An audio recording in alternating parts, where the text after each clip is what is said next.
નમસ્કાર મિત્રો, સ્વાગત છે તમારું ફરીવાર આરસીએમ ગુજરાતની યુટ્યુબ ચેનલમાં। એક માળ ડૂબી જાય એવા વરસાદ સાથે પવનની બાકાચીકી બોલાવશે, જાણો હવામાન વિભાગની આગાહી। જી હા મિત્રો, હવામાન વિભાગની આગાહી અનુસાર ગુજરાતીઓને હજી પણ સાવધાન રહેવાની જરૂર છે। આગામી 5 દિવસમાં ગાજવીજ સાથે વરસાદ પડી શકે છે। મધ્ય અને દક્ષિણ ગુજરાતમાં ભારે વરસાદ પડી શકે છે। અમદાવાદ અને ગાંધીનગરમાં પણ ભારે વરસાદની આગાહી હવામાન વિભાગ દ્વારા કરવામાં આવી છે।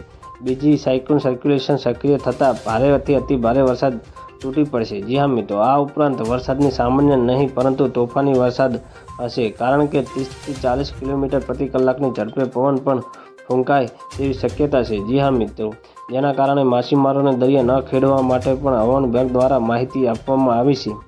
જી હા મિત્રો, ગુજરાતમાં સાવધાન રહેજો, હજુ પડશે ભારે વરસાદ। આગામી 5 દિવસ ગાજવીજ સાથે વરસાદ પડવાની સંભાવના હવામાન વિભાગ દ્વારા કરવામાં આવી છે। મધ્ય અને દક્ષિણ ગુજરાતમાં ભારે વરસાદ પડી શકે છે, જેમાં અમદાવાદ અને ગાંધીનગરમાં પણ ભારે વરસાદની શક્યતા વ્યક્ત કરાઈ છે।